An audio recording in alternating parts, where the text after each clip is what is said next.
কিন্তু কোনোদিনও দেখছেন না, কোনোদিনও দেখছেন না যখন অন্যায়ভাবে মব লিঞ্চিং করিয়া হত্যা করা হয়, যখন এই অঞ্চলটাকে ডেলিমিটেশন করিয়া টুকরা টুকরা করিয়া হিন্দু মুসলমানে বিভক্ত করিয়া মেরুকরণের রাজনীতির মাধ্যমে। বিনোদিনী জিপির বালিয়া বাজারে কংগ্রেস শিবিরে বড় ধস, একাধিক পঞ্চায়েত প্রতিনিধিরা পারুলের হাত ধরে এআইইউডিএফ এ ভিড়লেন। লোকসভা নির্বাচনকে সামনে রেখে করিমগঞ্জ আসনে ভারতীয় জনতা পার্টির সঙ্গে পাল্লা দিয়ে বদরউদ্দিন আজমলের এআইডিইউএফ এর কর্মকর্তারা মাঠে জনসংযোগ অভিযান চালানোর পাশাপাশি কর্মী সভাও চালিয়ে যাচ্ছে। এক কথায় করিমগঞ্জে রাজনৈতিক খেলা জমে উঠেছে। দক্ষিণ করিমগঞ্জ কেন্দ্রের অধীনস্থ বিনোদিনী জিপির বালিয়া বাজারে মঙ্গলবার এআইইউডিএফ এর এক বিশাল কর্মী সভার আয়োজন, পাশাপাশি ইফতার মাহফিল অনুষ্ঠিত হয়। এদিন করিমগঞ্জ জেলা এআইডিইউএফ সভাপতি আজিজুর রহমান তালুকদারের পৌরোহিত্য সভায় দলীয় মনোনীত প্রার্থী সাহাবুল ইসলাম চৌধুরীর হাত ধরে পাথারকান্দি আঞ্চলিক পঞ্চায়েতের প্রাক্তন সভাপতি শামীম আহমেদ সহ অর্ধ শতাধিক কংগ্রেস কর্মীর আনুষ্ঠানিকভাবে এআইইউডিএফ এর খাতায় নাম লেখালেন। এতে দলীয় মনোনীত প্রার্থী সাহাবুল ইসলাম বক্তব্য রাখতে গিয়ে বলেন, এবারের করিমগঞ্জ আসনে এআইইউডিএফ এর জয় একদম নিশ্চিত। কেন্দ্রে নরেন্দ্র মোদী নেতৃত্বাধীন এনডি জোট সরকার ক্ষমতায় আসীন হওয়ার পর থেকে গোটা দেশের অরাজকতা সহ অগ্নিগর্ভ পরিস্থিতির সৃষ্টি হয়েছে। বসন্তের কোকিল কথায় কান দেওয়ার পাশাপাশি বর্তমানে সরকারের যেসব ভুল নীতির মাসুল সাধারণ মানুষকে দিতে হচ্ছে, সেই সব জ্বলন্ত সমস্যাগুলো গ্রামাঞ্চলের মানুষের কাছে তুলে ধরে ঘরে ঘরে যেতে কর্মীদের আহ্বান জানান পারুল চৌধুরী। উপস্থিত ছিলেন মাওলানা নাজিম উদ্দিন, আইনজীবী কামরান পাশা চৌধুরী, আশরাফ হোসেন, আব্দুস, শহীদ আলিম উদ্দিন, শামীম আহমেদ প্রমুখ।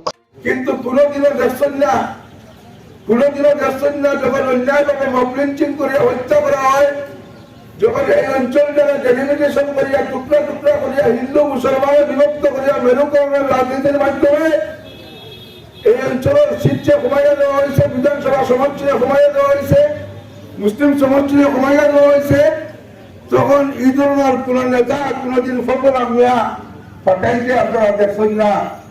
যখন মব লিঞ্চিং করিয়া হত্যা করা হয়, তখন এই ধরনের কোন নেতা পাঠাইতে আপনারা দেখছেন না। যখন করোনা মহামারী হয়, যখন ফ্লাড হয় দেশে, তখন এইসব নেতারে পাবলিকের ধারো দেখতে এখন চাল দিতে আপনারা কেউ দেখছেন না। যার যার সমষ্টির মানুষের কেউ দেখছে না। আমিও আছি, আমার প্রতিপক্ষ হয়ে আসেন, আমি এর পরে মানুষের লোক চাচ্ছি না, কারণ আমার স্বভাব ছিল আচরণ মানুষের লোকে দেখা। 160 পরিবার উচ্ছেদিস, প্রত্যেকবার উচ্ছেদিত মানুষের লোকই আমি সাহায্য দিছি। তারা লোকে দেখছি বারবার ডিসির কাছে মেমোরেন্ডাম দিয়ে জমা দিচ্ছি। আর দেখলাম যখন যত বেশি মেমোরেন্ডাম দেওয়া হয়, যত বেশি আন্দোলন করা হয়, তত বেশি গড় হয়, তারা আরো বেশি করিয়া ভাঙল।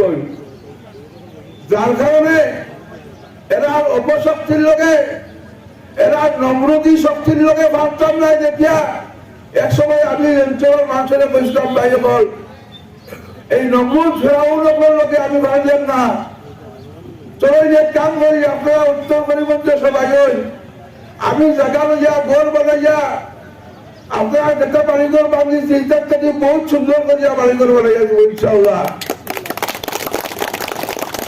এই সময় অনেকে বিশ্বাস করছেন, অনেকে বিশ্বাস করছেন না, মনে করছেন এই তো রাজনীতি বলুন, মনে হয় কি তার রাজনীতির মাত্র উঠতে পারে। তো শেষ পর্যন্ত কয়েকজন মানুষ বলিয়া 45 পরিবারের একটা লিস্ট ইসলাম আপনার একটা সরা ধরেন, আমি এগুলো আপনার পেতাম নাই। তো তান্তার লোকের হয়েছি, তান্তার বাড়িঘর বানাইয়া দিছি, সামনে এখন মসজিদ বানাই দিছি, পিছনে এখন মজারখানা বানাইয়া দিছি, যাতে কেউ জানতেন যে কোনদিন উঠে বাউটা হইয়া গাড়ি দেয় না, অন্য কোনো মসজিদে যাওয়া লাগে না, অন্য কোনো মজারখানা যাওয়া লাগে না, নিজস্ব মজারখানা নিজস্ব মসজিদ করিয়া দিছি। কোন সময় বলছি, যখন দেখছি সরকারের বিরুদ্ধে আন্দোলন করিয়া পারিয়েন না, নম্রতি শক্তি ফেরাউনের শক্তি আমরা শক্তি থেকে 1000 গুণ বেশি, তার লোকে লব্ধ আমরা বিশ্বাসঘাতক মুনাফিক হল। কিন্তু ফিল্টো আইসেন না, আচ্ছা ভাই ফিল্টো আইসো না, হাইকোর্টের অত বড় উকিল, কিন্তু খেলে হাইকোর্টে একটা এপিল করলে না, হাইকোর্টে একটা কেস খেয়ে না এই মাইনরিটি মানুষের লাগিয়া। আজকে মাইনরিটি মানুষের দ্বারস্থ হইতো, মানে কংগ্রেসের প্রার্থী হইয়া আমারে ভোট দেও, আমারে ভোট দেও। কিন্তু দেখুন এই কংগ্রেস দলেও তো এই মানুষের এই বসতি দিছিল, কিন্তু কংগ্রেস দলে বসতি দিয়া মানে মানুষের কোনো এভিডেন্স না দিয়া মানে মানুষের অন্ধ করে রাখিয়ে বসত অতদিন করাইছে। 100 বছর, 60 বছর, 30 বছর। আমরা গিয়া দেখতে পাইছি অনেক মানুষের প্রত্যেকে আমার ফাটটা আমরা রেজিস্টার কাগজ আছে কিন্তু অবৈধ কাগজ দেওয়া হয়েছে। আমরা যখন সার্কুলার হয়েছে আইছি তার কোনো রেকর্ড নাই। এই কংগ্রেসে দুর্নীতিবাজ কংগ্রেসে আমরা অন্ধ করে রাখিয়া মাইনরিটি মানুষের এতদিন বেশিছে। আর আজকের দল যে শাসক দল বিজেপি দলে আইয়া এই মানুষকে উচ্ছেদ করছেন। আমি কইয়ার উচ্ছেদ বিজেপি দলে করছে কিন্তু ভুল হইল কংগ্রেস দলে যদি মানুষের ফাট্টা দিয়ে দিত কি তাহলে তো আর আজকে বিজেপি দলে এটা উচ্ছেদ করতে পারে না। এর লাগিয়া যে দলের সরকার থাকা অবস্থায় মানুষের পুনর্বাসন না দিয়া ঘর বাড়ি ভাঙ্গের এই দলের আমরা পক্ষে থাকতাম না বিপক্ষে থাকতাম, আপনারা বিবেচনা করবা। আর যে দলে আমরা ঢুকে দিয়া 100 বছর এনে আমরা বাসস্থান দিয়া 50 বছর 60 বছরের মুরব্বী করতে আমরা বাপদাদাও আমরা আসলা, আজকে ঘর আমরা ভাঙ্গা হয়ে গেছে। এই ধরনের মানুষজন যদি আপনারা খানদান দেখতা এই সময় দিয়া আপনারা আশ্চর্য হইলে হলে হয়তো 60 বছরের আগের কাগজ আজকে আমরা রোল্ড ধরে আমরা ঘর ভাঙ্গিলাম। এই যে দুঃখাবাস কংগ্রেস, এই দুঃখাবাস কংগ্রেসে আমরা মাইনরিটি মানুষের অধঃপতন করছে। আজকের দিনও মানে আমরা যারা ইউডিএফ কংগ্রেস জুট হইয়া যারা এমএলএ বানিয়ে দিচ্ছিলাম, আজকে এই একজনও এমএলএ তো নাই আমরা দলে কংগ্রেস দলে, সব গিয়ে বিজেপির দলে গেছেন। কিন্তু ইউডিএফ দলে যা বিধায়ক বানাইছেন একজন বিধায়ক তো বিজেপির গেছেন না। এখন বিজেপির বিটিম কারা, কংগ্রেস না ইউডিএফ, আপনারা নিশ্চয় দেখুন, আপনারা বিবেচনা করবা। যে সাহাবুল ইসলাম সুখে দুঃখে করিমগঞ্জের এলাকাতে আমরা দেখাই, আমার মোল্লা বেটে আমার তো বিয়ালায় করিমগঞ্জকে খেলা দেখা যদি খায় তো এখান থেকে দেবার মতো সাহাবুল ইসলাম আছে।